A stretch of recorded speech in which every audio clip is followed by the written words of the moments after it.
ng ginagawa niyo po sa buhay namin.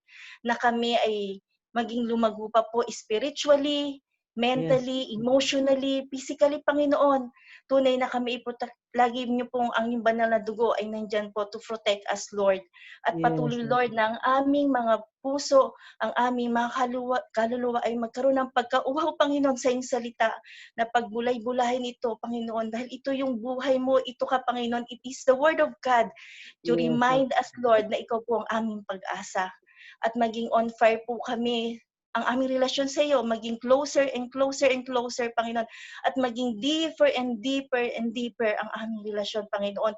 Kung unfair man ang mundo, Panginoon, sa aming mga buhay, Panginoon, isa lang po ang itinuturo mo sa amin. We focus to you, Jesus. We focus to your word because you are our God, the living God na dakila at makapangyarihan. Maraming salamat po, Panginoon.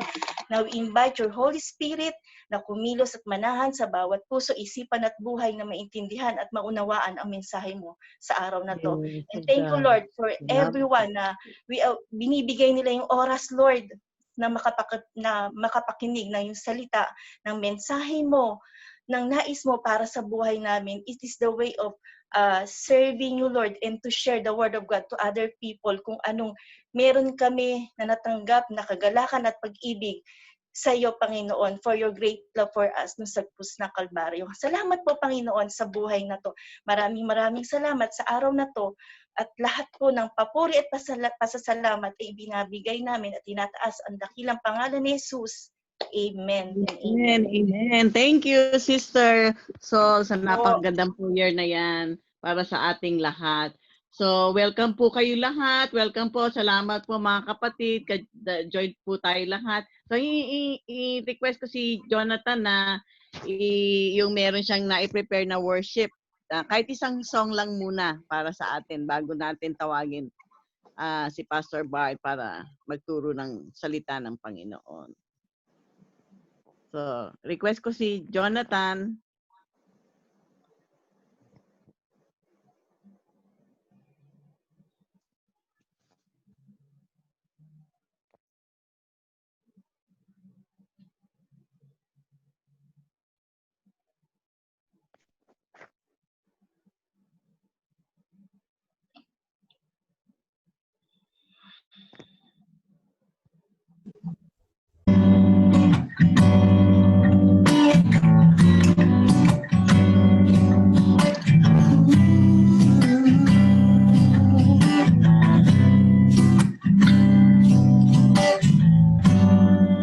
There's nothing worth more that could never come close.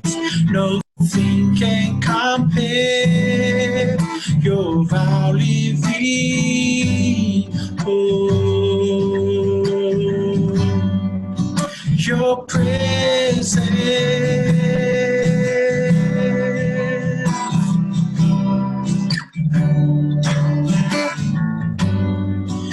I've tasted and seen of the sweetest of loves, when my heart becomes free and my shame is undone.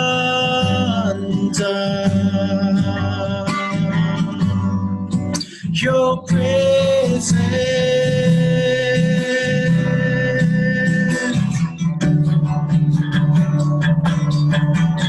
Holy Spirit, you are welcome here. Come flood this place and fill the atmosphere.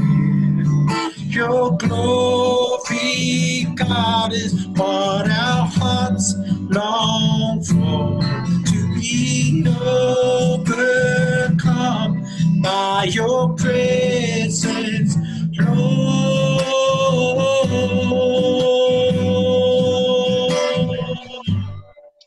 Your presence, Lord.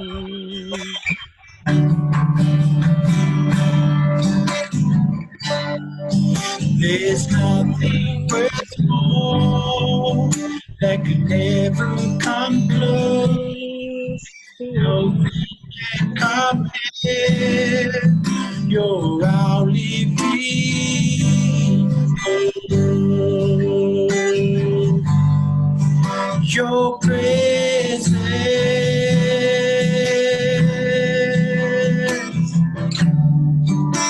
I've tasted and seen.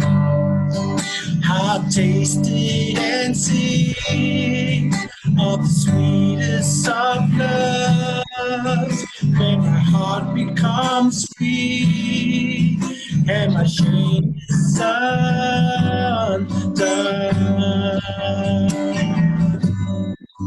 Your presence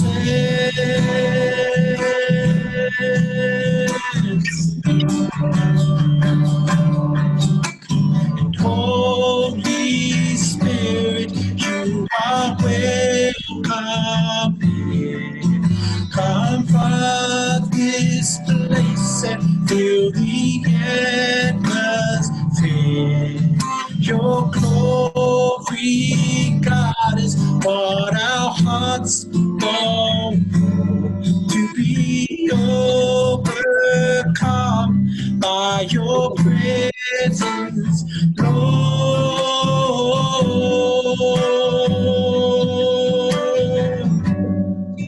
Your presence,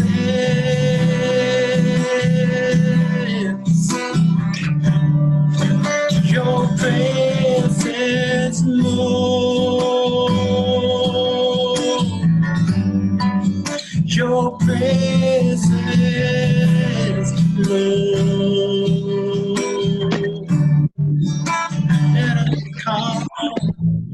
Let us become aware of your presence. Let us experience the glory of your goodness. Let us become aware of your presence. Let us experience the glory of your. Let us become more aware of your presence. Let us experience the glory of your goodness. Let us become more aware of your presence. Let us experience the glory of your goodness. Holy Spirit, you are welcome here. Come flood this place and fill the atmosphere. Your glory, God, is what our hearts long for. Be overcome by your presence, Lord.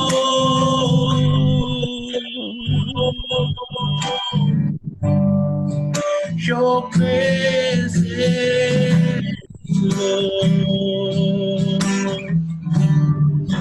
Your presence,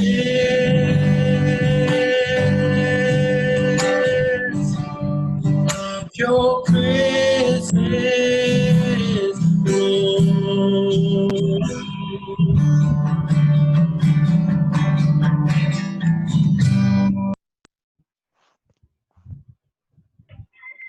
Hello, amen. Thank you. Thank you, Brother Joe. Si Pastor Bart, nandiyan na ba siya? Sino pa ang pumasok na nag-join sa atin?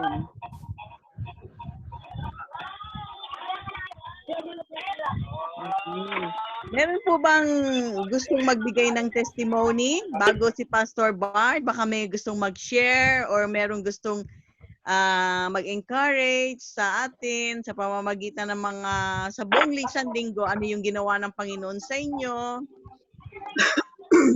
Po bang gustong magbigay lang ng konting testimony? Sister Mai. Yan, Sister Mai. Gusto ko lang po papurihan natin Panginoon at pasalamatan sa kanyang So, negative po kasi yung aking result. So praise God. Amen. Thank you. Thank you, Lord. Talaga po yung prayer ay napakaano talaga. Talaga yung meditation ko sa Lord at alam ko yung prayer talagang napaka-powerful po. Kaya salamat po sa prayer na ibinigay nyo. At yung Thursday po, Thursday ng hapon, nalaman ko po yung tinawagan na po ako ng health, Ministry of Health dito, saka nag-send na po ng message na negative po ako. At Amen. ating iba pa po namin kasama. So, God. So, ngayon po ay hindi po na kami pupunta ng office, isa-sanitize po lahat. At kailangan ko rin po muna na stay sa bahay. Salamat po sa Lord, hindi niya po hinayaan na ako po. Naniniwala po ko hindi po hayaan ng Lord yun na mangyayari. Kasi we are always covered by the Holy Spirit. Amen. Kahit po Thank napaka-close po talaga nung positive na yun, talagang hindi na yan ng Lord. Thank you sa ating Panginoon. Salamat po sa prayer. At kailangan po tayo mag-ingat. Kasi po yun yung aking office mate po na yun, yung IT namin. Asymptomatic po siya. So wala po siyang alam din. Mismo kami, so kung hindi po siya na-test, di namin alam na may positive pala kaming kasama. So 5 lang po kami na nasa office ko na nakasama namin. Na-test po siya kasi yung kanyang tinitirhan, yung buong building, meron po nag-positive. Dito po, kung may nag-positive, automatic lahat ng nakakatira doon po test. So tinest po siya, doon niya nalaman na positive siya, pero siya po ay asymptomatic. So lahat po na nakasama niya mula sa office, kami tinawagan na kailangan ko mag-swab. So yung tinawagan po ako talaga po, Lord, ano to? Sandun ka sa loob ng ilong. Ang hirap pala ng tinetest mula sa ilong, tsaka feeling ko hanggang ilong ko mayroong pinakapasak pa din sa ilong tsaka sa bibig. Tapos lahat po ng kasama mo doon, nandun ka sa ano po kami dinala eh. May mga positive na kasama, napapaligiran ka ng mga positive. Pero Lord, I do believe na ako ay covered ng Holy Spirit. And salamat po. After 24 hours, lumabas po yung resulta ng negative. Amen po. Amen. Thank you. Thank you. Maingat din po tayo kasi marami na asymptomatic ngayon. Hindi natin alam yung mga kasama natin. Opo. Oo nga. Si Bernice nga nag-ano, I think every 3 weeks siyang sinuswab. Napakasakit na. Parang nasanay na siya po kasi sinuswab lagi po every siya 3 weeks. export eh. Oo, talagang. Eleven. Oo, napakasakit nga daw niyan sabi. Okay, meron pa po bang gustong magbigay Lalo sa ilong. Sino pa po ang nag-join sa atin? Parang ano ko si Pastor Robert nandyan, no? Ayan pala si Pastor Robert, nandyan siya. Pastor Robert, wala kang video. Okay, si Pastor Bart na muna. Okay, Pastor Bart, ikaw naman. Ikaw naman na, Dad. Ang ganda ng background mo, Good afternoon po. Okay, Sister Vivian, Sister Sol, Sister Mai, Parang madilim Tay. ang Tatay, nandito. Tay, welcome. Si Jet, Bapang Lolot, Ate Sel, Sister Mer. Okay, so Madilim ka, madilim. start na Madilim natin. mukha mo. Good afternoon po sa inyong lahat. Yan. Huwag kang masyado magpo-forward kasi parang dumidilim ang mukha mo. Masyado maliwanag yung background mo Yan. Parang madilim ang mukha mo. Okay, so Baho. okay. Okay, start na po tayo. So ang pag-aaralan po natin, medyo malalim siya. Tinanong ni Sister Monet kung sino si Melchizedek, bakit binanggit ni Pablo.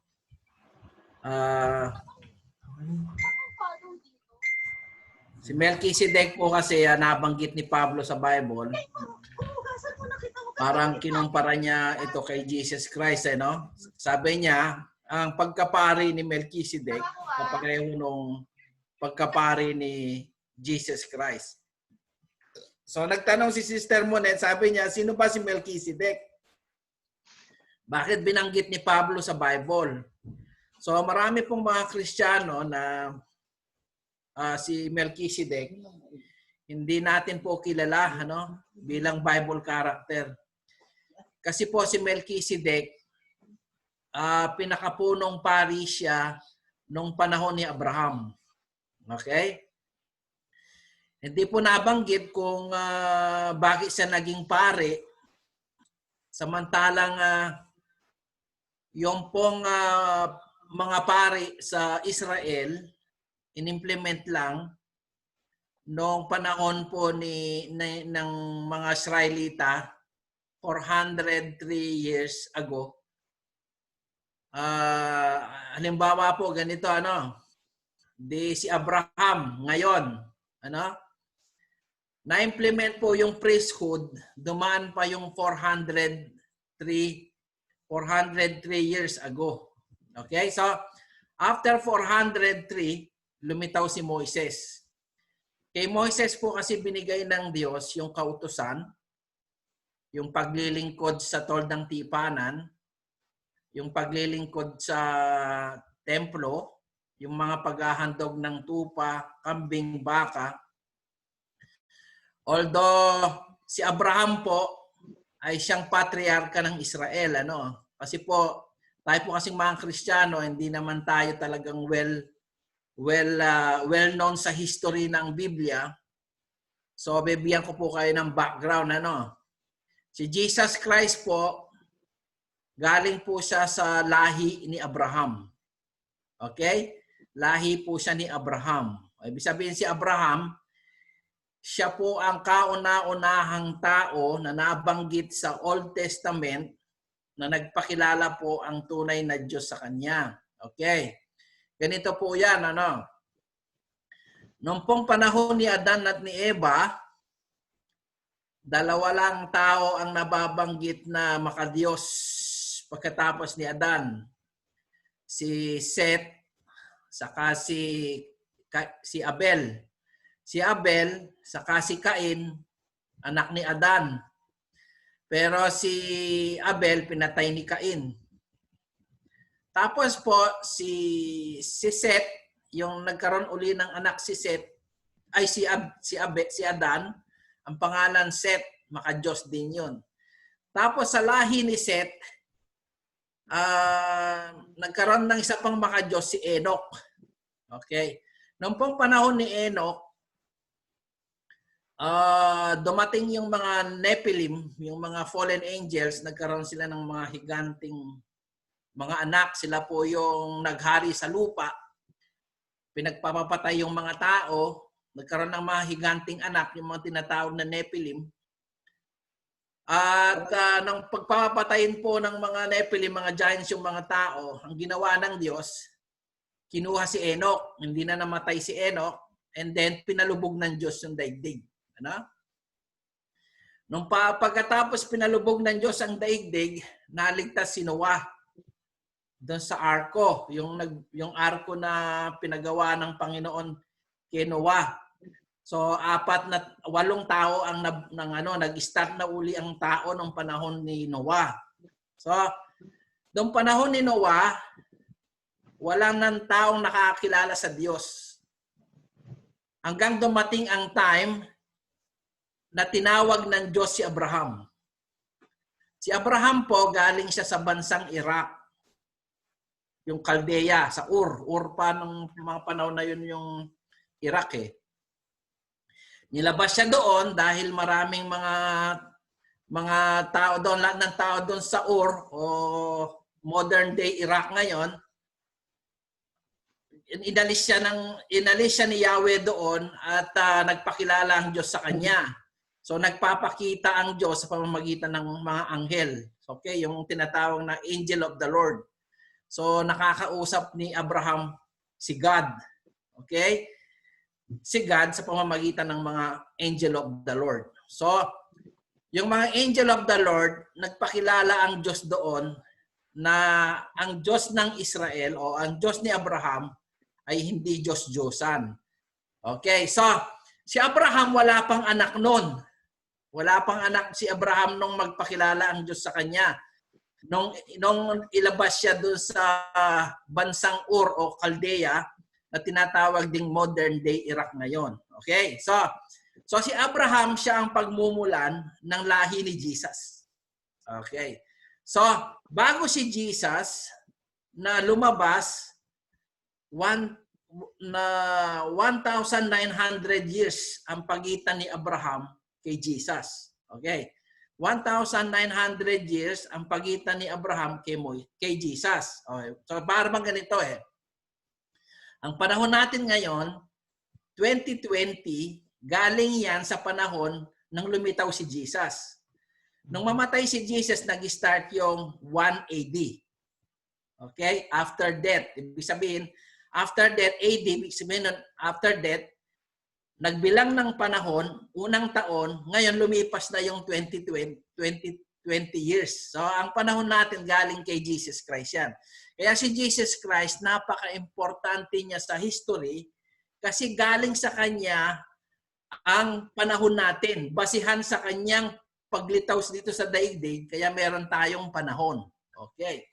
Pero bago dumating naman si Jesus Christ, lumitaw si Abraham 1900 years bago dumating si Jesus. So, ibig sabihin, ang panahon ni Abraham, sa panahon ni Abraham hanggang sa atin, more than 4,000 years na. Okay? Naintindihan niyo po ba? Amen. Okay. Minadali ko na lang kasi mamaya yung si Melchizedek, sa kwento-kwento ko, hindi niyo maintindihan. No? Okay. So, si Melchizedek po, lumitaw sa panahon ni Abraham. Noong time na yon, si Melchizedek, pari na siya ng kataas-taasan. Siya yung unang pari. Okay? Si Abraham, wala pang anak. Alam niyo naman si Abraham, ang anak niyang si Sarah, Anak niya si Sarah, anak ng asawa. Asawa. Mali. Ang asawa ni Abraham, 100 years old na, baog na, menopause pa. Okay?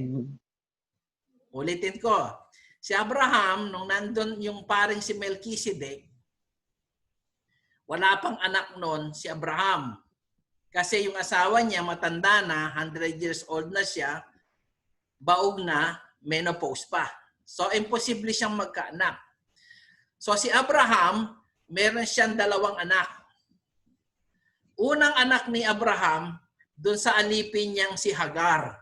Okay.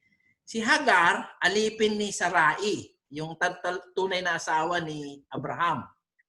Ngayon, dahil alam ni Sarai, baog siya, menopause matanda na siya, pinasipin niya kay Abraham si Hagar.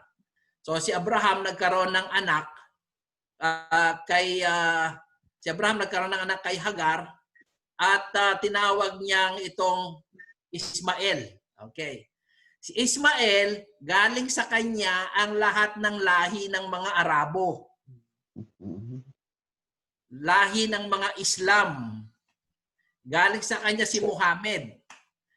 Kaya yung Islam, yung Quran, si Muhammad, lahat ng Muslim, naniniwala sila, anak din sila ni Abraham. Naintindihan niyo po ba? Amen. So yung mga Muslim, anak din ni Abraham yan, doon sa alipin. Kay Hagar. Naintindihan niyo po ba? Ngayon, si God, pinangakuan niya si Abraham na magkaroon niya ng sariling anak doon sa matandang babae na si Sarai, menopause na, baog pa, matanda na. So, nagmilagro si God. Binigyan siya ng anak, ang pangalan, Isaac. Okay?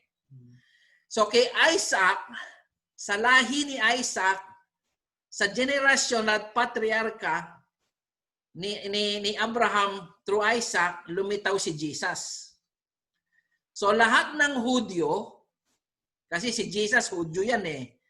Kasi doon si Isaac kasi may 2 ding anak. Okay, uulitin ko Doon sa tunay na asawa ni Abraham, si Abraham may isang anak, si Isaac.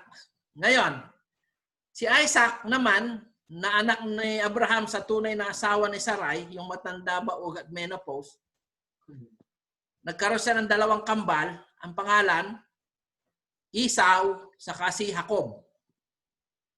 So, si Esau, kambal yun si Esau na Itsipwera, si Jacob, pinili ng Diyos. Si Jacob, tinawag ding Israel. Sa kanya galing yung pangalang Israel kasi binago ng Diyos pangalan niya from Jacob to Israel. Okay. Ngayon, si Jacob naman, merong 12 na anak. Okay? Sa 12 na anak ni Jacob, Isa sa mga anak niya, ang pangalang Judah. Okay. Yung Judah, yung mga lahi ni Judah, dumami, marami nang dumami yung lahi ni Judah. Tinawag silang mga Hudyo. So sila na lang ngayon ang natira na naninirahan sa Israel ngayon. Kaya tawag nila Hudyo. Okay. Ngayon, si Jesus Christ galing sa mga Hudyo. Hudyo kasi si Jesus Christ. Ngayon, ang naniniwala kay Jesus Christ kahit hindi Hudyo, tinatawag na Kristiyano. Okay, so ang mga Kristiyano, ang mga Hudyo, galing sa lahi ni Abraham through Isaac. Okay, so ngayon yung dalawang most powerful religion in the world ay yung Islam saka yung Kristyanismo, galing yan sa lahi ni Abraham. Ngayon, ang tunay na pinili ng Diyos, hindi yung anak ni Ismael, ay anak ni Abraham kay Hagar. Ang pinili ng Diyos, nalilitaw si Jesus Christ doon sa lahi ni Isaac, yung tunay na asawa ni Abraham. Naintindihan niyo po ba? Amen. Okay, so suma total, alam nyo ng konti yung history. Kaya binigyan ko ng background. Ngayon, sa lahi ni Abraham, dumating si Moises. Magmula kay Abraham, 403 years ang dumating si Moises, doon ibinigay ng Diyos kay Moises yung kautusan. 10 utos. Hindi lang 10 utos, pati yung priesthood. Okay. Sa panahon ni Moises, doon lang dineclare na na yung priesthood, yung mga paring Hudyo o yung mga paring Levita, i-implement ngayon doon sa paglilingkod doon sa Toldang Tipanan. Kasi doon sa Toldang Tipanan, nag-start yun doon sa panahon na yung mga Israelites naglalakbay sa disyerto papuntang sa lupang pangako. Okay, so kung hindi po kayo nagbabasa ng Old Testament, medyo napakahirap explain, Pero bibigyan ko lang kayo yung importansya ng pagkapare. Kasi ang pinag-usapan natin ngayon, yung pagkapare ni Jesus Christ, katulad ng pagkapare ni Melchizedek. Naintindihan niyo po ba? Amen. Okay, so medyo malalim siya, pero explain ko na lang mabuti. Okay. So, ibig sabihin, na-implement lang yung pagkapare, yung priesthood, yung paglilingkod ng mga Judaismo, yung paglilingkod ng mga Levita noong unang panahon, doon sa Numbers, Exodus. Nag-start lang yan, patay na si Abraham. 403 years ago, nung tawagin ng Diyos si Moises, at inimplement ng Diyos yung tinatawag na paglilingkod sa priesthood. Okay. Ang priesthood, nandun yung Toldang Tipanan, nandun yung kung saan nandun yung Holy of Holies, nandun yung Ark of the Covenant, nandun yung pag-aalay ng handog, ng baka, kambing, tupa. Inimplement lang yun nung 403 years nang namatay si Abraham. Okay, so si Melchizedek, lumitaw siya doon sa panahon ni Abraham. Ngayon magtataka kayo, bakit meron ng pari noong panahon ni Abraham samantalang inimplement pa lang yung priesthood 403 years ago. 403 years pagkatapos mamatay ni Abraham. Okay? Nagtataka kayo, noong panahon ni Abraham, wala pa siyang anak, meron ng priesthood. At ang priesthood na ito ay si Melchizedek. Okay? Dito makikita nyo, kahit si Abraham, nung galing siya sa labanan, tapos napatay niya yung mga haring kalaban niya, yung nasamsam niyang kayamanan dun sa mga nalupig niyang bansa, mga hari, nag-alay siya ng ikapo. Nag-alay siya ng ikapo kay Melchizedek. Ngayon tatanong natin, sino ba si Melchizedek? Bakit inihantulad ito kay Jesus Christ? Okay? Malalaman natin ngayon yan. So binigay ko na po yung outline sa inyo. So mahirap mang explain, pipilitin ko na lang. Okay? Okay, ito po. Ang pamagat po natin, why Melchizedek priesthood was typically like of Jesus Christ.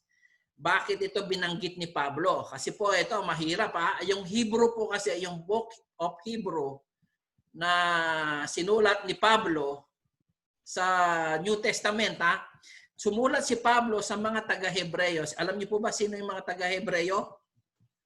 Sumulat ang mga Hebreyo po yung mga Israelita, yung mga Hudyo. Ang salita kasi nila Hebreyo. Tayo po mga Pilipino, tayo po ang language natin is Tagalog. Ang mga Hudyo, ang language nila Hebrews. Kaya tawag nila doon sa book na yon Hebreyo. Ibig sabihin ang salita nila mga Hebreyo sila. Okay? Halimbawa, dialect ko, Kapampangan ako, ang aking ang Pampanggenyo pala ako, ang aking dialect Kapampangan. Kapampangan.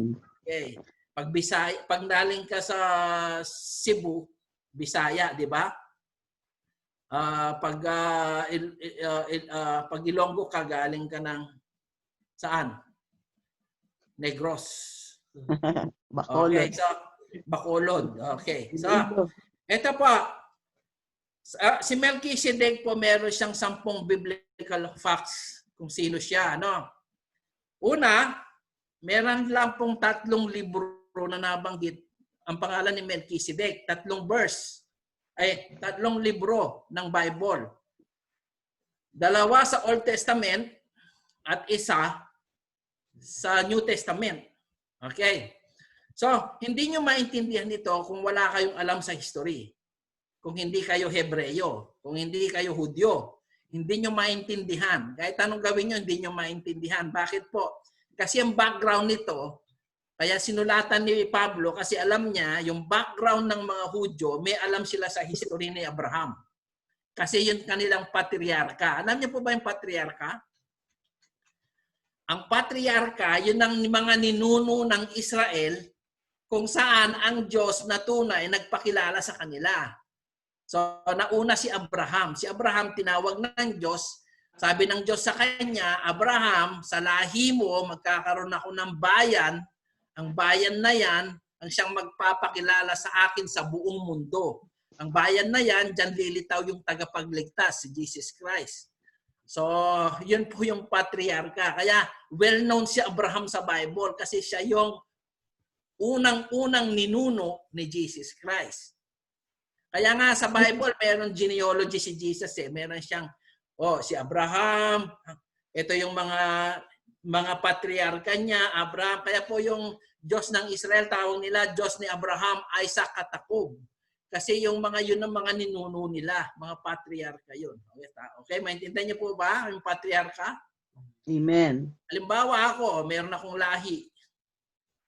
Sa henerasyon, after 1,000 years, meron akong lahi. So, sabihin yung lahi, halimbawa, pinili ako ng Diyos. Ako si Abraham. Yung lahi ko ngayon, ang tawag nila sa akin, patriarka, yung mga lahi ko. Bala pang sa akin nagumpisa, kunwari yung Diyos nagpakilala sa akin. So, ako gagawin ng Diyos na ninuno. Okay, mga ninuno. So, ninuno ni Jesus yan eh. Kung saan ang God nagpakilala talaga. Kasi po maraming Diyos-Diyosan sa panahon nila. So, ang Diyos po, para makilala ng buong sanlibutan na hindi siya Diyos-Diyosan, nagpakilala siya kay Abraham. Okay. Ito po yung mga verses na mababanggit si Melchizedek sa Genesis 14, 17-20, Psalms 110 verse 4, Hebrews 7. Pag-aaralan natin yung mga verse na ito. So, number 2, ang pagkabanggit kay Melchizedek mas detalyado sa New Testament kaysa sa Old Testament. Okay, so ibig po sabihin kahit tatlo lang libro na nabanggit si Melchizedek, mas maliwanag na nabanggit ng detalyado si Melchizedek dun sa New Testament kaysa sa Old Testament. Pangatlo, si Melchizedek po nabuhay siya during Abraham, nung wala pang anak si Abraham. Number 4, si Melchizedek po, wala siyang recorded na family. Okay? Ibig po sabihin, hindi alam kung saan siya galing. Sa history po kasi si Melchizedek para siyang angel din eh. Wala siyang pinagmulan. Ewan ko, kasi po si Abraham, nakakakita ng angel niya, nakakausap niya yung mga angel. Nagpapakita talaga yung mga angel sa kanya at nakakausap niya. At yung mga angel naman, nagre-represent sa Diyos. Kaya nga pag nakakausap ni Abraham ang mga anghel, nagsasalita, ako ang Diyos na lumikha sa iyo. Ako ang Diyos na tumawag sa iyo. Ako'y si ako nga, sabi niya kay Abraham. Ibig sabihin po si Abraham, hindi naman siya tinawag ng Diyos katulad natin na wala tayong makitang anghel. Ang basihan lang natin, Bible. Si Abraham po, talagang ang mga angel nagpapakita sa kanya. Okay? Number 5, si Melchizedek po, tinawag ng Diyos na priest of God Most High. Ang tinawag siyang kataas-taasang pari ng Diyos. Okay? Ang pari po kasi ang talagang trabaho nila, namamagitan sa Diyos at sa tao. 'Di ba mga pare? Kaya hindi ako nagbabanggit ng pari ng Katoliko. Nagbabanggit ako ng pari sa Biblia, yung Judaismo. Okay, so yung pari po nagre-represent sa Diyos. Ibig sabihin, dadaan tayo sa pare para ang pare ang makipag-usap sa Diyos para sa atin. Ganun po yung pare. Pero si Melchizedek, pinakamataas po yun. Ibig sabihin, high priest. Sa Israel po, may tinatawag silang high priest. Alam niyo bang nagpapatay kay Jesus Christ? Isang high priest. Yung pinakamataas na pare. Kumbaga, sa Katoliko, yun ang Pope.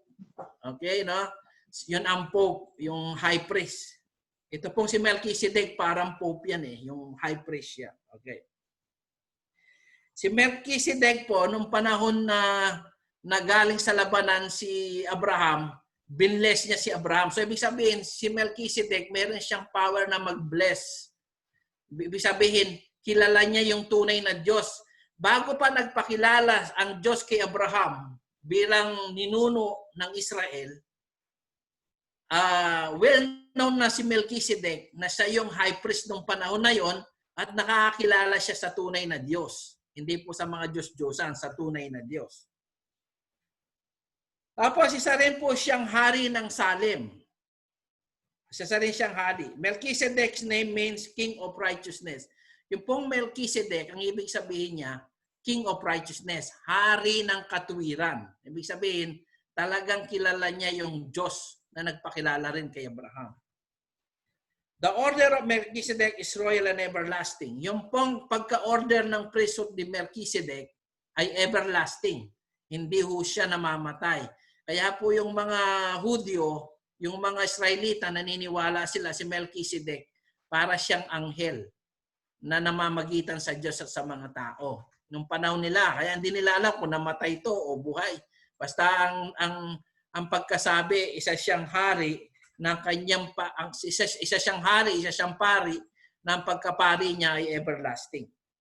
And number 10, Melchizedek was greater than Abraham and Aaron. So, kung mga Israel, meron silang ninuno si Abraham, alam niyo bang si Melchizedek, masigit daw siya kay Abraham at kay Aaron. Alam niyo po ba si Aaron? Okay, ito po si Aaron. Nung pong panahon ni Abraham, dumaan ng 403 years, lumitaw si Moises. No? Si Moises ang naglabas sa mga Israelita sa pagkakaalipin sa Egypt. Yung panahon ng Ten Commandments kung saan si Moises hinati niya yung dagat. Nilabas niya kasi naalipin sila sa Egypt eh. No? So ibig po sabihin, si Moises, meron siyang tinawag na inappoint na pare. Unang pare ng mga Israelita nung panahon ni Moises, si Aaron. Okay, si Aaron naging high priest din noon. Kaya lang, sa katotohanan, pinapaliwanag ng Biblia, si Abraham, buhay pa, wala pang anak, hindi pa na-implement yung priesthood. Si Melchizedek, tinatawag na siyang mas dakila kay Abraham. Okay, so itong katangian ni Melchizedek na ito, inihantulad kay Jesus Christ. Ngayon pag-uusapan natin, paano ang pagkakahintulad ni Melchizedek at ni Jesus Christ. Okay, basahin natin muna yung Genesis kung saan nabanggit si Melchizedek. Genesis 14, 17, 20. Okay. Palitin mo na ng konti. Hindi makita. Okay. Sa pagbabalik ni Abraham pagkatapos niyang talunin si Haring Kedorlaomer at iba pang mga haring kasama nito, sinalubong siya ng hari ng Sodoma sa libis ng Save na tinawag ding libis ng hari. Okay, sa verse 18, ito po yung kwento. Dinalhan siya ni Melchizedek, hari ng Salem at pari ng kataas-taasang Diyos ng tinapay at alak at binasbasan. So galing sa labanan si Abraham, nagtagumpay siya, napatay niya yung mga kalaban niyang mga hari. Sinalubong siya ni Melchizedek. Si Melchizedek, sinalubong siya at kilala siya sa buong mundo bilang hari ng Salem, pari ng kataas-taasang Diyos, at binasbasan niya si Abraham. Ano sabi niya kay Abraham? Das mo. Pagpalain ka nawa, Abraham. Sabi niya, ay, balik mo pa lang.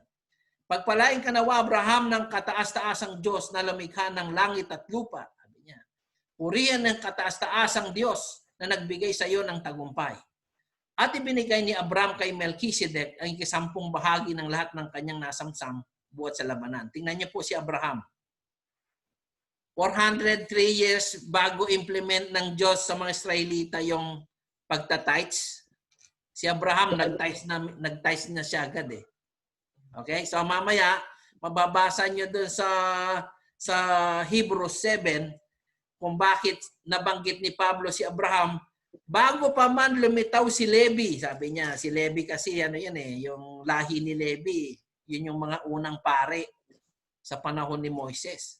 So magtataka ka, doon lang in-implement ng kautusan ni Moises na magkaroon ng mga pare sa toldang tipanan. Tapos doon lang implement na magkakaroon ng tithing. Bakit si Abraham nakapag-tithes na siya agad, wala pa siyang anak, hindi pa naisisilang si Levi, yung mga unang pare. Next. Okay, dito naman sa awit, nabanggit uli si Melchizedek. Sa 110 verse 4, ito po propesya tungkol kay Melchizedek kung saan binanggit din ni Pablo sa New Testament.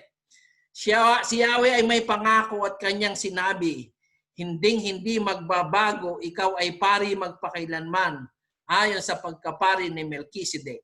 Ito pong awit na ito, ni-repair ni Pablo kay Jesus Christ doon sa Hebrews 7.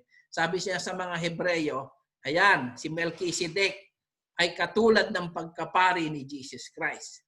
Ngayon, pag-usapan natin, i-explain ko yung mabuti, yung sinulat ni Pablo sa Hebreyo. Itong Hebreyo naman, New Testament ito. Ibig sabihin, New Testament, kasama na ito sa mga sulat kung saan si Pablo, pinangangaral niya sa mga Hebreyo, ang tungkol sa pagkapari ni Melchizedek, katulad ng pagkapari ni Jesus Christ. Okay? Tandaan po ninyo, si Jesus Christ ang namamagitan sa mga Hebreyo, sa mga Israelita at sa mga Kristiyano. Kung paano po din nyo maintindihan ngayon kung bakit ang mga Israelita naghihintay din sila ng tagapagligtas. Pero hindi katulad ng tagapagligtas natin. Kaya po nila pinapako si Jesus Christ sa cross kasi hindi nila matanggap ang pagkakristo ni Jesus Christ. Alam niyo po ba yung nagpapatay kay Jesus Christ? Yung mga paring Hudyo. Hindi naman ang mga Romano ang gustong patayin si Jesus Christ eh. Kasi po ganito nangyari, ano? Yung mga Romanong sundalo, nasakop nila yung nung panahon na yun yung Israel. Okay? Nasakop nila ang Israel. So, under ng Roman Empire yung Israel. So, ang talagang nagpapatay kay Jesus Christ, yung mga paring Hudyo sa side ng Israel. So, ibig sabihin, hindi sila pwedeng pumatay. So, ibinigay nila kay Pilato sa Roman Empire. So, yung mga sundalo ng Romano ang pumatay kay Jesus Christ. Sila yung nagpako sa cross. Pero hindi nila kagustuhan yun. Kagustuhan yun ng mga paring Hudyo. Okay. So, balik tayo ngayon kay Melchizedek. Ano bang binabanggit ni Pablo tungkol kay Melchizedek? Basahin natin sa Hebrews 7. Napapakita din ni Jonathan ngayon yung Hebrews 7. Ano po, tatanong ko kayo. Tatanungin ko muna kayo. Nakaka-catch up nyo ba yung ibig ko sabihin? Tingnan ko nga sila na. Nakaka-catch up nyo ba yung aking sinasabi? Oo, malalim. Hindi kayo masyadong interesado sa history. Ha? Okay naman. Okay naman? Okay naman. Si Sister Monet ang may gusto nito na explain ko sa inyo. May revelation kasi dito eh. O, pabayaan nyo muna akong tapusin ko tapos mag-question kayo, no? Okay? Okay. O, basahin natin sa New Testament kung paano po in-explain ni Pablo si Melchizedek. Okay. So, ang sumulat po nito, si Pablo. Sinulat niya, hindi ho para sa mga Kristiyanong hentil. Kasi mga Kristiyanong hentil, walang alam sa history yan eh. Ang nakakaalam lang ng history ng patriarkang si Abraham, yung mga Hebreyo, mga Israelita. Okay.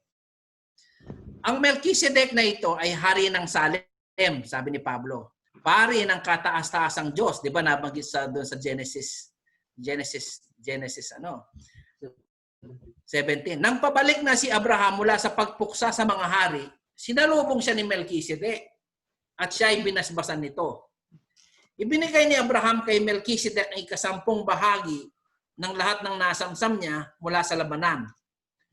Ang unang kahulugan ng pangalang Melchizedek ay hari ng katwiran. So si Jesus Christ, nagre-refer din po ng hari ng katwiran niya. Okay? Ay dahil siya ay hari din ng Salem, ang ibig sabihin, siya ay hari ng kapayapaan. Ang ibig sabihin ng Melchizedek, hari ng katwiran. Ang ibig sabihin ng Salem, hari ng kapayapaan. Okay? Ulitin ko Ang pangalang Melchizedek, ang ibig sabihin, hari ng katwiran. At ang ibig sabihin ng hari din siya ng Salem, ang Salem ang ibig sabihin, hari ng kapayapaan. So, katwiran at kapayapaan. Si Melchizedek pala, hari ng katwiran at kapayapaan. Walang nababanggit tungkol sa kanyang ama at ina o sa hanggang pinagmulan niya. Hindi rin natala ang kanyang kapanganakan o kamatayan. Okay? Tingnan ninyo, hindi natala ang kanyang kapanganakan o kamatayan. Hindi alam kung kailan ang birthday niya. Hindi mo alam kung saan siya namatay. Kailan siya namatay. Tulad ng anak ng Diyos, siya ay pari magpakailanman. So si Jesus Christ, binabanggit dito, tulad ng anak ng Diyos, si Jesus yun. Siya ay pari magpakailanman. Ngayon, bakit tinawag na pari magpakailanman si Jesus? Bakit hinahintulad si Jesus sa kanya na wala siyang pinagmulan? Alam niyo po ang bakit? Ito po, bibigyan ko kayo ng, pakita mo muna mukha ko, Nas. Bibigyan ko kayo ng revelation. Kahit po si Jesus Christ, lahi ni Abraham, sa totoo lang po, hindi talaga galing kay Abraham si Jesus. Alam niyo bakit? Eto. Sa genealogy po ni Jesus, si Judah galing kay Abraham at sa mga kay Judah galing si Jesus. Okay, ulitin ko. Si Judah galing sa lahi ni Abraham at si Jesus Christ galing sa lahi ni Judah. Paano hindi nagmula kay Judah si Jesus Christ?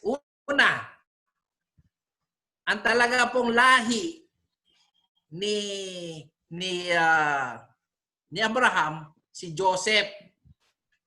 Alam niyo po ba si Joseph, yung tatay ni Jesus? Okay. Alam niyo po bang si Jesus, hindi naman niya talaga tatay si Joseph? Amen. Bakit hindi niya tatay si Joseph? Ano bang nangyari? Hindi naman niya nasipingan si Maria. Ano pa? Nabuntis si Maria na through the Holy Spirit. Ano pa? Yun, tama yun. Kasi po dapat niyong malaman, kung si Melchizedek walang pinagmulan, si Jesus Christ, hindi niya tatay si Joseph. Kaya nga naisilang si Jesus sa pamamagitan ng birhen eh. Ibig sabihin, si Mary, virgin pa. Alam niyo yung ibig sabihin ng virgin? Hindi nasipingan ng sino man. Ibig sabihin, close pa yun. Close. Saan kayo nakakita na nabuntis, close pa? Explain ko pa bang mabuti yon? Si Jesus Christ po, yung kanyang tinatawag na gene, okay? Yung kanyang genes. Kung ang kapag pinaghalo daw yung gene ng lalaki sa babae, meron 21 ba yon? Pag na ganun, magiging tao siya. No? Pero si Jesus Christ po, hindi siya galing sa tao. Yung Holy Spirit, si God, nilagay niya yung salita niya sa John 1:1, nilagay niya yung salita niya doon sa tiyan ni Mary, at nabuntis si Mary, walang gumalaw sa kanya. Yun po yung miracle ng virgin birth. Kung saan si Jesus Christ, hindi talaga sa lahi ni Abraham. Siya talaga yung anak ng Diyos. Dahil, ito marami ako narinig na kwento. Merong mga dalaga daw na wala sa gubat. Nung pag-uwi, buntis. Sabi nila na kinuha daw sila ng duwende, tapos ni-rape. Nung ni-rape ng duwende, yun, nabuntis. Yung pala, hindi na-rape, nagtanan. Okay? Kahit naman yung duwende, gagawin mo pang rapist, spirit yun eh. Okay. Si God, hindi niya ni-rape si Mary. Kaya nga virgin eh. Hindi rapist ang Diyos. Yung Holy Spirit nilagay niya sa tiyan ni Mary, kaya nabuntis si Mary dahil sa miracle ni God. Yan tinatawag na virgin birth. At alam natin yan nung Katoliko tayo. Kaya nga tinatawag nating Birhen Maria. Kasi nga isinilang si Jesus sa pamamagitan ng Birhen. Ngayon, tinawag si Jesus na anak ng Diyos kasi hindi siya anak ni Joseph. Anak lang siya ni Mary at naging tao. Pero sa Biblia, tinatawag siyang anak ng Diyos kasi wala siyang ama sa lupa. Ganon din si Melchizedek. Although di naman nabanggit doon kung paano naisilang si Melchizedek, di nga alam kung saan siya galing eh. Ibig sabihin, kung hindi alam kung saan siya galing, o anghel man yan, anong klaseng pagkapari niya, pero ang tinatawag siya nung panahon ni Abraham na pari magpakailanman. Pari ng kataas-taasan. Pari ng katuwiran at pari ng kapayapaan. Di ba si Jesus Christ, ganun din siya? Okay. Tuloy natin ngayon yung Hebrews. May natutunan ba kayo? Amen. Amen. So, si Jesus Christ po, pag naniniwala kayo sa Kanya, huwag niyong paniwalaan na tatay niya si Joseph. Kaya tayo naniniwalang si Jesus Diyos kasi nga naisilang siya sa pamamagitan ng Birhen. Miracle po yun, kapatid. Wala kayong makikita na lumitaw dito sa lupa na walang tatay at naisilang sa Birhen. Kahit si Kibuloy, pag sinasabi niyang Diyos, anak siya ng Diyos, bakit wala ba siyang tatay sa lupa? Naisilang ba siya sa pamamagitan ng Birhen, si Kibuloy? Sinasabi siyang anak din siya ng Diyos? O di ipako natin siya sa cross, tingnan natin kung mabubuhay siyang maguli. Pag nabuhay siyang maguli, doon ako maniniwalang anak siya ng Diyos. Palagay ko, pag si Kibuloy namatay, hindi niya mabubuhay sarili niya eh. Naintindihan niyo po ba? Amen.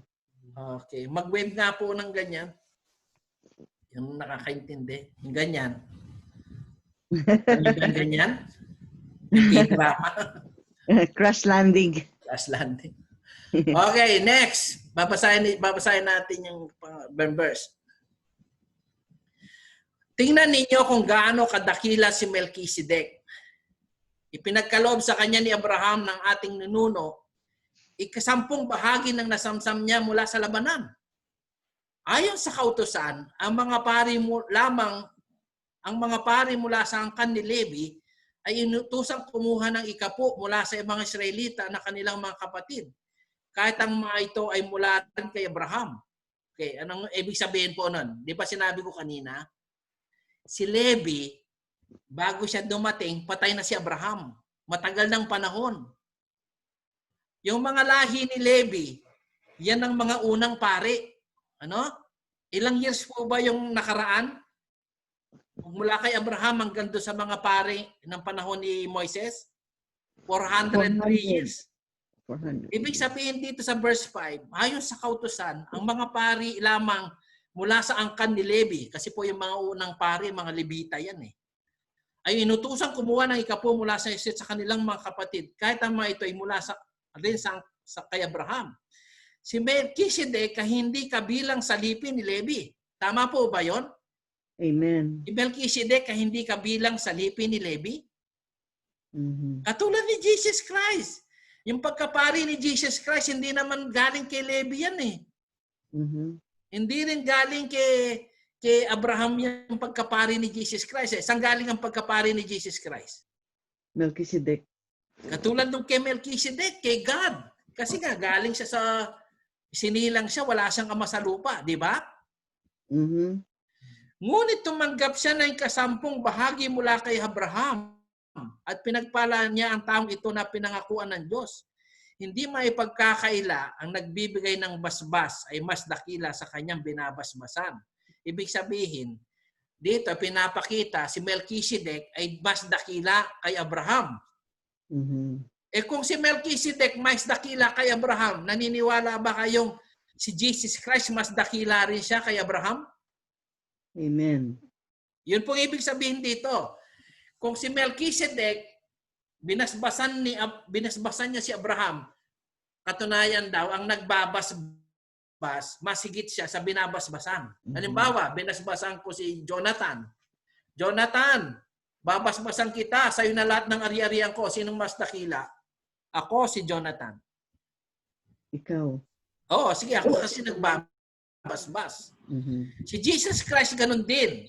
Kahit nauna si Abraham, mahigit kulang-kulang 2,000 taon ang nakaraan, kahit sabihin mong si Abraham, patriarka, pinapatunayan kung katulad ni Melchizedek, si Jesus Christ, kung si Melchizedek, mas dakila siya kay Abraham, katunayan si Jesus Christ, mas dakila rin siya kay Abraham. Naintindihan niyo po ba? Amen. Okay.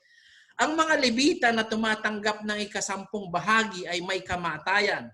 Ngunit buhay si Melchizedek ayon sa kasulatan. Ibig sabihin, si Melchizedek, buhay siya. Hindi ko alam kung tao yun o anghel eh.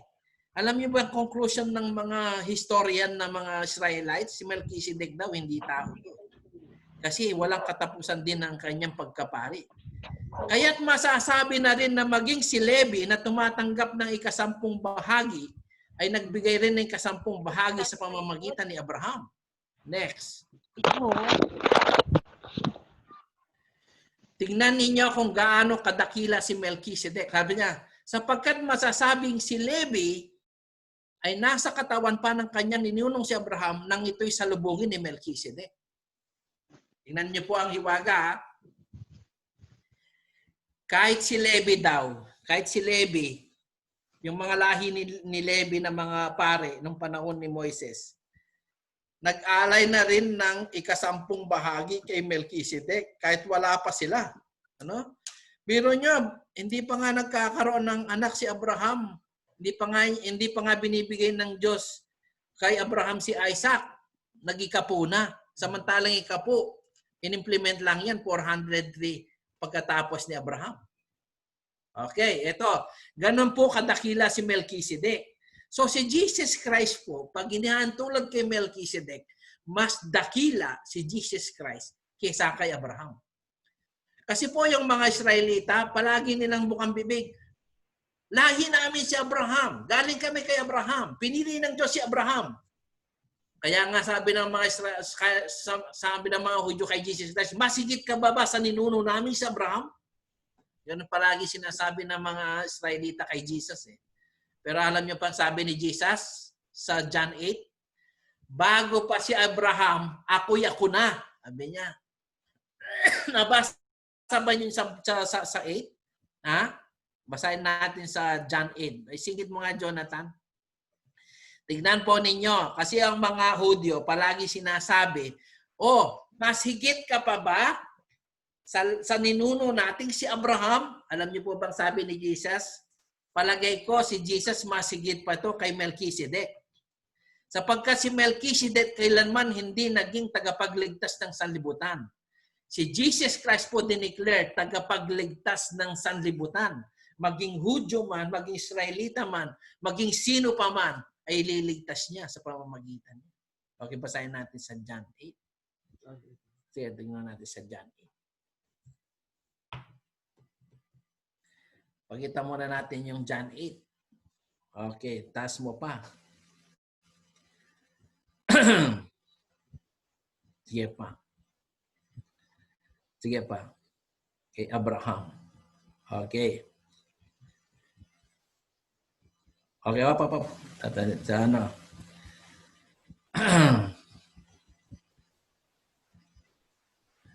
Taas mo konti.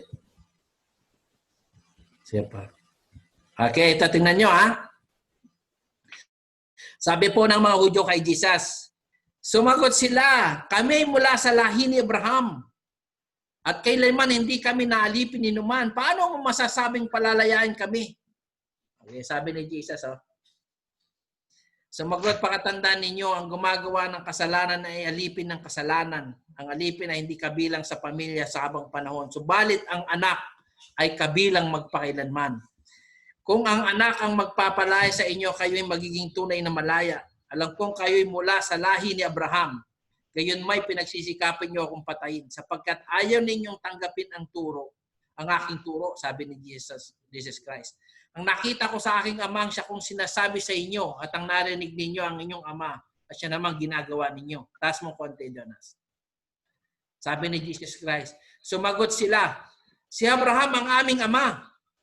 Sinabi sa kanila ni Jesus, kung kayo tunay na mga anak ni Abraham, gagawin sana ninyo ang kanyang ginawa. Sinasabi ko lang katotohanan ng narinig ko mula sa Diyos, ngunit pinagsisikapan niyo ako'y patayin. Hindi ganon ang ginawa ni Abraham. Ang ginagawa ninyo'y tulad ng ginagawa ng inyong ama. Sumagot sila, hindi kami mga anak sa labas, isa ang aming ama, ang Diyos. Sabi sa 42. Sinabi ni Jesus, kung talagang ang Diyos ang inyong ama, iniibig sana ninyo ako sapagkat ang Diyos ako nang galing. Hindi ako naparito sa sarili kong kagustuhan. Sabi niya, taas mong konti, Jonas.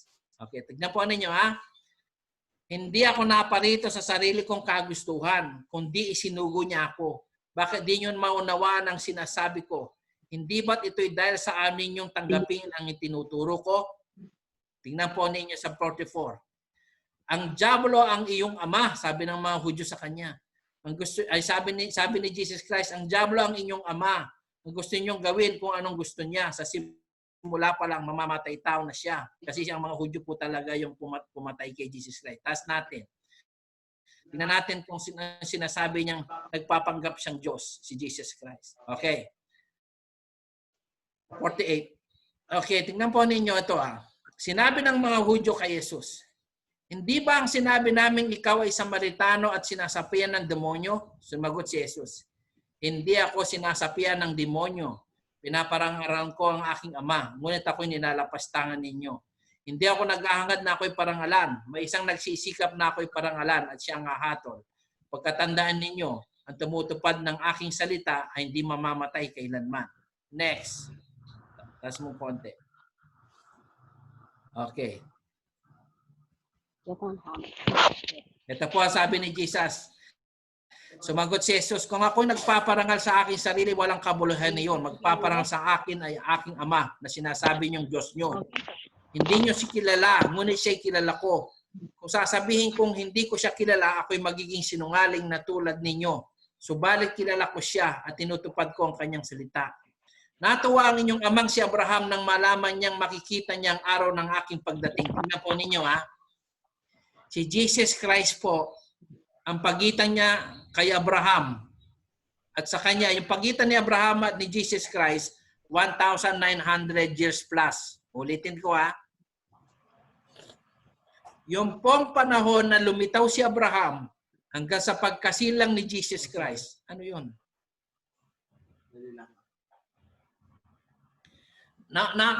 Nasusundan niyo pa po ba? Wala, mahina yata sa... Amen. Amen. Okay, so di ba kayo pa na overwhelm? Hindi pa naman. Nakakasubaybay pa ba kayo? Amen.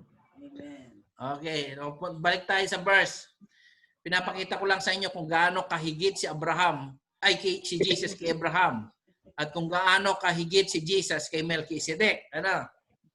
Maliwanag ba? Maliwanag naman. Tapusin na natin. Okay.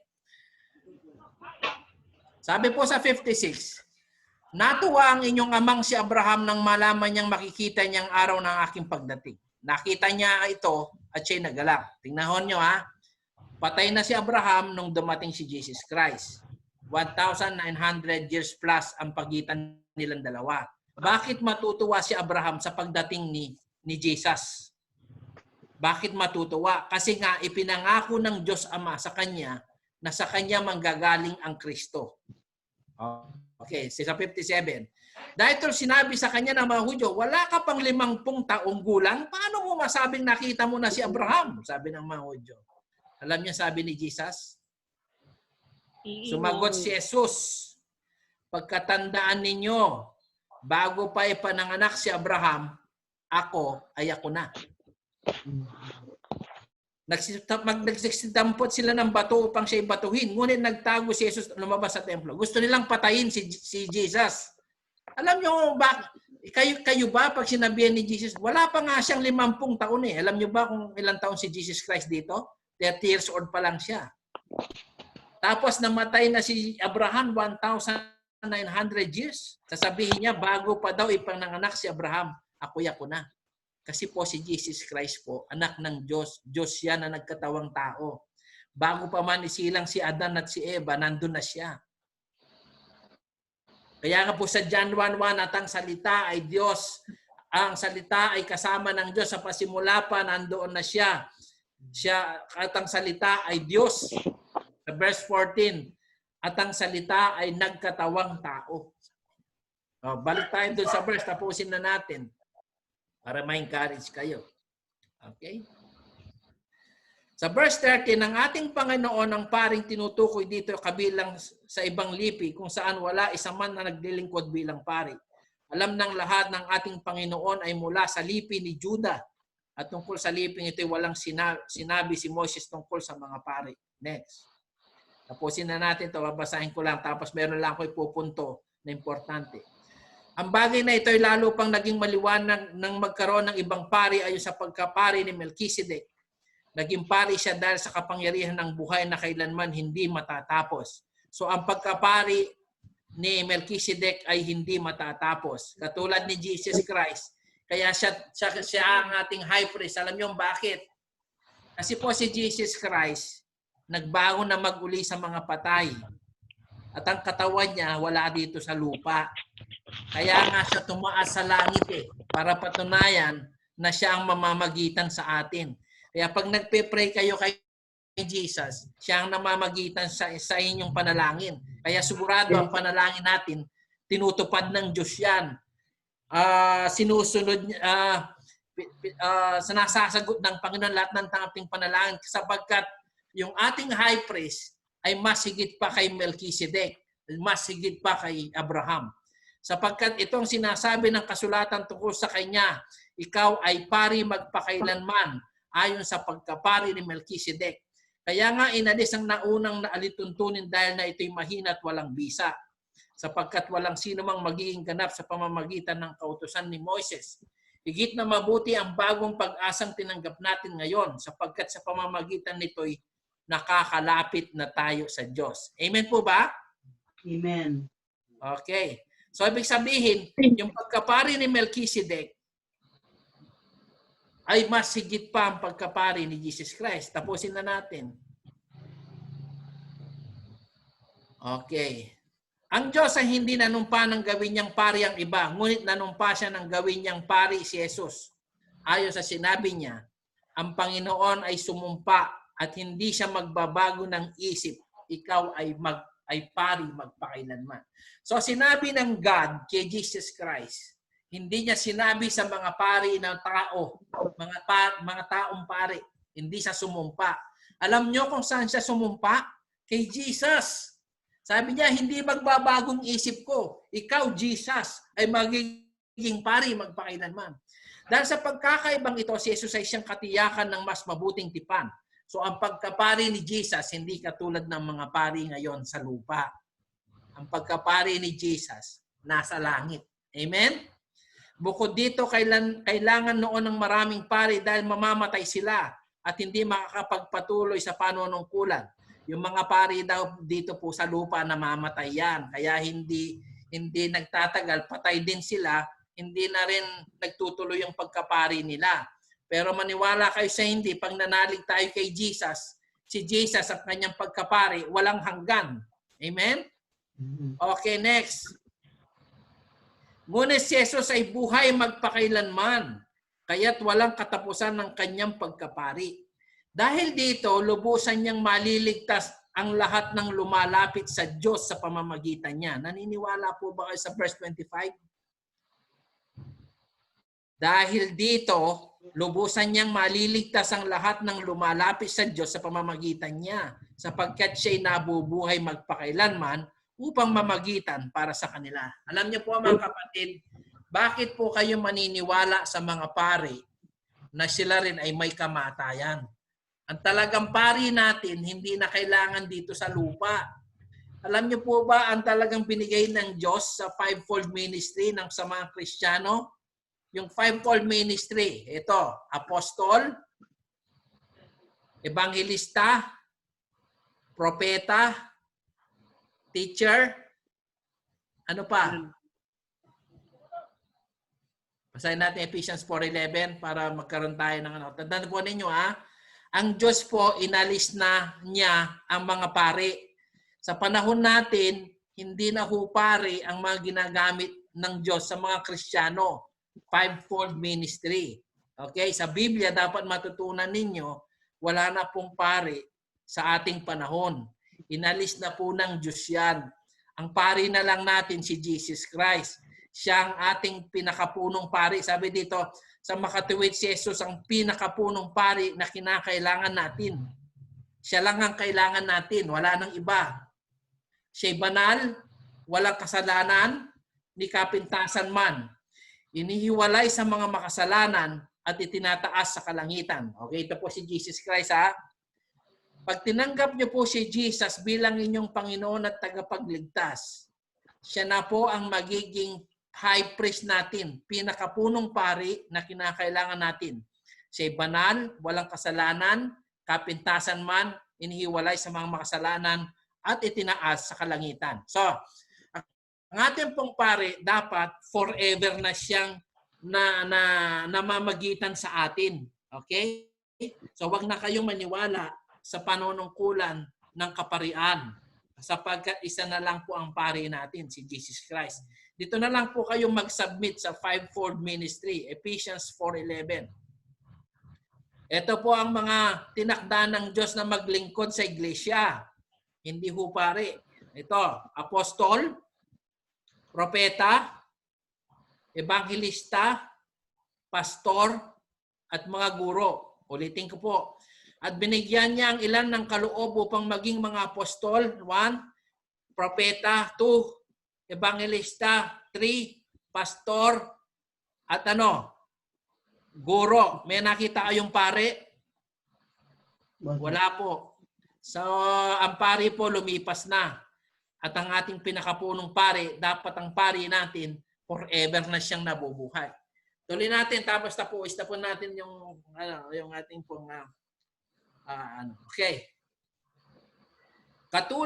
Hindi siya katulad ng ibang mga pinakapunong pari na kailangan pang mag-alay ng mga handog araw-araw. Una para sa sarili nilang kasalanan at pagkatapos para sa kasalanan ng mga tao. Minsan lamang naghandog si Jesus ay ito'y magpakailanman. Okay, so si Jesus Christ, inihandog niya ang kanyang sarili bilang pantubos sa ating kasalanan. Tapos na yon. Hindi na kailangan pang maghandog ng iba pa. Nang ihandog niya ang kanyang sarili, ang kautusan ay nagtalaga ng mga punong pari na may mga kahinaan. Ngunit ang pangako ng Diyos ay may panunumpa na dumating pagkatapos ng kautusan, ay humirang sa anak na walang kapintasan magpakailanman. Next. Okay. Naintindihan niyo po ba mga kapatid? Amen. May natutunan ba kayo? Amen. Amen. So, meron pa po bang pari ngayon sa lupa? Ha? Yung paring Kristiyano. Sinong pari ng mga Kristiyano? Si Jesus. Okay, si Jesus. So, tandaan po ninyo, ang kailangan nating pari ngayon, yung paring nabubuhay magpakailanman. Kasi po yung pagkapari, tapos na yon. So, ang pari natin isa na lang, ang namamagitan sa atin bilang Kristiyano, si Jesus, nandun sa langit.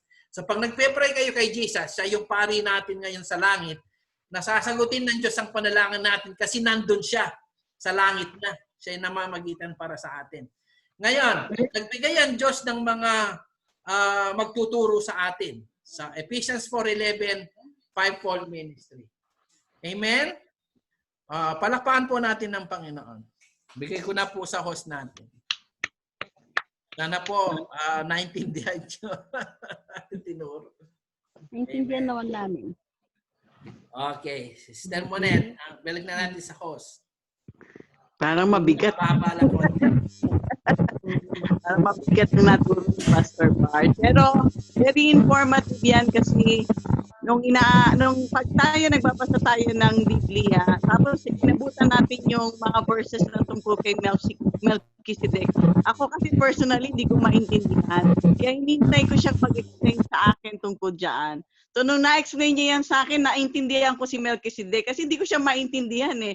Pag binabasa ko ilang beses, hindi ko maintindihan. Ano ang relationship ni Melchizedek kay Jesus Christ? So nung in-explain niya sa akin yan sa Bible study, sobra akong natuwa. Sabi ko, ang ganda naman na ituro mo yan sa amin kasi marami, tayo lalo na yung mga matatanda mga Kristiyano, dinadaanan natin yan sa Biblia, binabasa natin yan, pero hindi natin maintindihan kung sino nga ba si Melchizedek.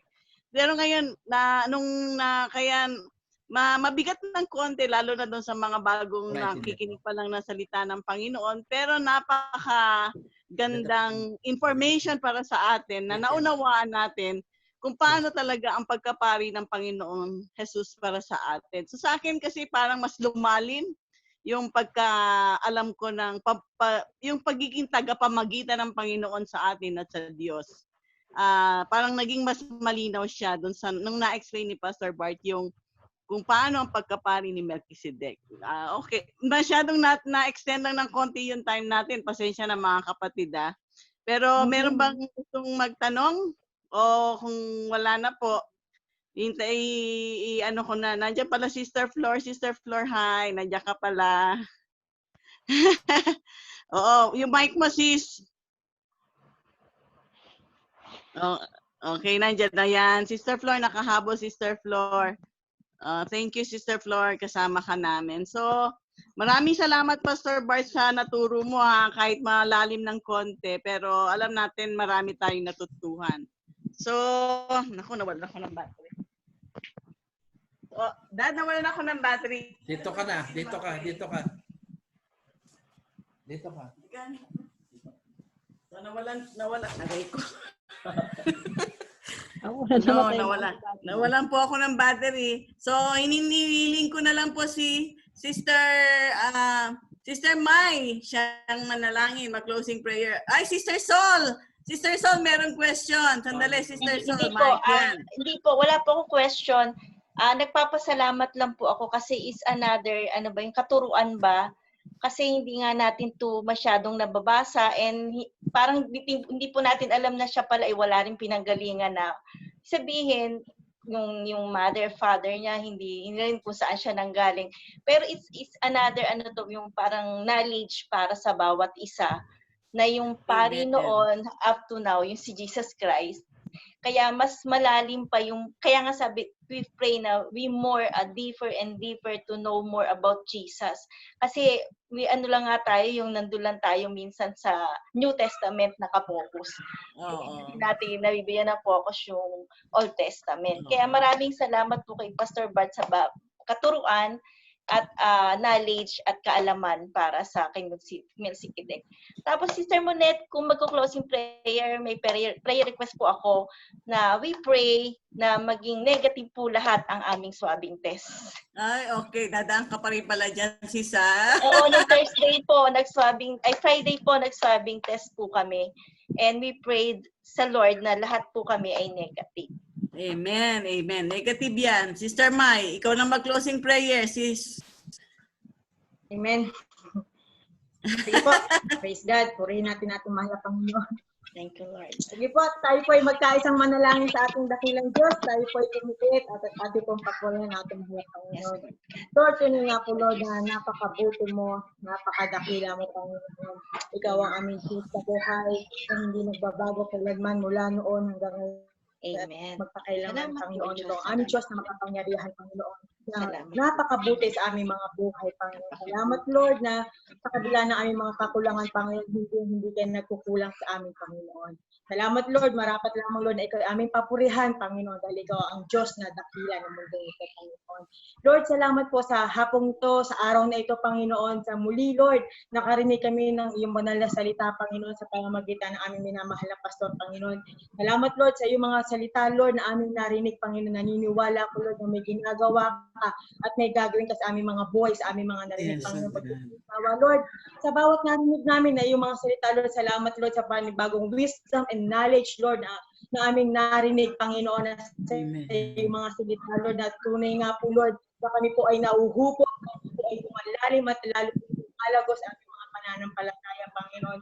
Gawa, Lord, sa iyong mga salita, Lord, ay maging sandata namin sa araw-araw namin mga buhay, Panginoon. At salamat, Lord, sa patuloy na paggamit mo sa aming minamahal na Pastor Bart, Panginoon, na nawa, Lord, patuloy mo siyang bigyan ng kalakasan, Panginoon, ng anointing, Father God, ng wisdom, Panginoon, kung paano kami uhubugin, Panginoon, sa pamamagitan niya, Lord, sa pamamagitan ng iyong salita, Panginoon. Salamat po sa buhay niya, Panginoon, at sa bawat isa, Panginoon. Lord, naniniwala ako, Panginoon, na kami po'y pinagpala mo na, Panginoon, dahil sa aming mga narinig. Amen, Lord God. Salamat, Lord, sa bawat isa na nakapakinig, Lord, na yung mga salita, Lord, sa bawat buhay, Lord, na aming kasama sa mga oras na ito, Panginoon, maging sa mga kapatid namin, Lord, na hindi po namin nakasama, Lord, sa bawat miyembro namin mga pamilya, Panginoon. Patuloy at patuloy ko po nilalapit at itinataas sa inyo, Lord, ang bawat buhay namin, Panginoon. I pray, oh God, that you always covered us and protect us, Lord, anumang kapahamakan, anumang karamdaman, Panginoon, anumang gawang masama sa taong masasama, Lord, at sa coronavirus na ito, Panginoon. We believe, Father God, na hindi ka bulag sa mga sitwasyon ng bawat isa sa amin, Lord. Alam mo, Lord, ang bawat sitwasyon na meron ng bawat isa sa amin. Alam mo, Lord, anumang pangangailangan ng bawat isa sa amin, anumang mga prayers namin, Panginoon, hindi man namin nababanggit, Panginoon. Alam ko po, Lord, na ikaw lamang nakakaalam ng laman ng aming mga puso, Panginoon. At alam ko, Lord, na you will give all the desires of our heart, Panginoon, dahil ito po ang pangako mo na kami po ay mag-delight lang sa inyo, Lord. Ibibigay mo, Lord, ang lahat ng nais namin, Panginoon. And as we delighting tonight in your presence, O God, kami po ay, Lord, pinagpala mo na, Panginoon. Naniniwala ko, Lord, na hindi maiksi ang iyong mga kamay para hindi maabot ang bawat pangangailangan namin, Lord. Ang bawat aming mga pinapanalangin, Panginoon. Naniniwala ko, Lord, sa bawat nawalan ng trabaho, nawalan ng negosyo, wala ng panggastos, Panginoon, na itinalapit namin sa inyo, Lord. Alam namin, Lord, that you are the God who is able, Panginoon.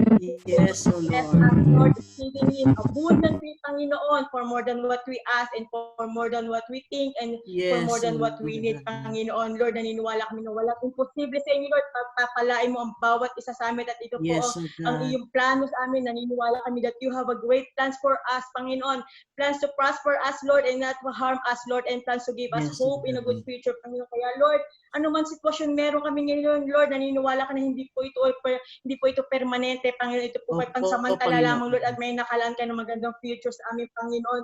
At tinisan mo po kami, Panginoon, bilang iyong mga lingkod, Lord, na ang buhay namin ay maging paganda ng paganda, paayos ng paayos, Amen, pangat ng O pangat, Lord. payaman ng Amen. payam, palago ng palago, Panginoon. Mula sa aming mga buhay at sa aming buhay spiritual, Panginoon, at hindi maiksi, Panginoon, ang Panginoon bingi sa aming mga panalangin, Panginoon. Yes, Salamat, O Lord, God. sa patuloy mo pagsama sa amin. Thank you, Lord, sa covering, sa protections, Lord, na patuloy mo binibigay. Salamat, Lord, sa strength, Lord, na patuloy mo pinagkakalob sa amin. Lord, idinadalangin ko po, Panginoon, na sa kung paano mo, Lord, na itinugon ang panalangin ko na maging negative po, Lord, ang aking test at sa aking mga kasama, Panginoon. Naniniwala kami, Lord, that prayer can change everything, Panginoon, at ang prayer, Lord, na sama-sama ay tunay na makapangyarihan, Panginoon, and there is power in your name, Lord. Dinadalangin namin, Lord, na ang test na gagawin o ginawa, Lord, sa kay Sister Sol, Yes, Panginoon, O in the name of Lord. Jesus, Sa ngayon pa pangalan lamang, ni Lord, Jesus. inaangkin na namin, Lord, in the name of Jesus, ang Yes, O ang God. resulta, Lord, na negative, Lord, in the name of Jesus. Yes, Naniniwala O kami, Lord, hindi mo hahayaan na mangyari na maging positive sa Panginoon dahil she is your servant, Panginoon. She is Yes, your O good Lord servant, God. Yes, Panginoon. O And God. we are Yes, O all God. covered by your Holy Spirit sa lahat ng miyembro, Lord, ng Jesus, ay ng Grace Abound Church, Lord, at sa bawat miyembro namin, Lord, miyembro at bawat pamilya namin, Lord, ay protektado mo, Lord, ng iyong banal na Yes, Espiritu. O Hindi mo God. kami hahayaan, Lord, na ma-infect ng virus na ito, Panginoon, in Jesus' name, Lord. Yes, O Thank you, Lord. Father God, sa maghapon, Lord, na pinagdalo mo sa aming na pagpapala sa tagumpay ng banal na gawain mula sa church at sa online service namin, Panginoon, mula sa youth Yes, O hanggang sa God. service nito, Panginoon. Salamat, Lord, na naging matagumpay ang lahat dahil ikaw ang aming kasama. Tunay nga po, Lord, ikaw ang namamagitan, Panginoon, sa bawat isa sa amin. Yes, O Salamat, God. Lord. Naniniwala kami, Lord, na patuloy mo kami pagpapalain, Yes, financially, O God. materially, physically, emotionally, hanggang sa spiritually, Father God. Patuloy mo kami, Lord, panghawakan at patuloy mo palaguin at palalimin ang aming mga spiritual life, Lord, sa pamamagitan ng Banal na Espiritu, Panginoon. Lord, we thank you once again, Lord, sa aming mga buhay at aming po itinataas, Lord, hanggang sa aming pagtulog, Lord, na ikaw aming makasama, Panginoon, na maging mapayapa ang lahat, Panginoon. Ikaw aming maranasan hanggang sa aming pagtulog, hanggang sa araw ng bukas, Panginoon. Naniniwala kami, Lord, na isusurprise mo ang bawat isa sa amin, pagpapalain mo ang bawat isa Yes, sa O amin, Lord. God. Thank you, Father God.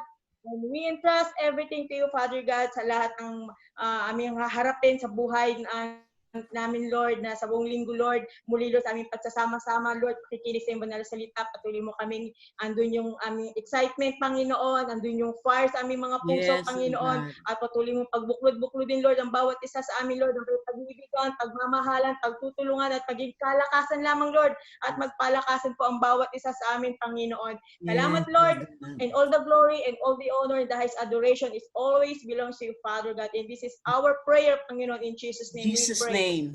Amen. Amen. Amen. Amen. Maraming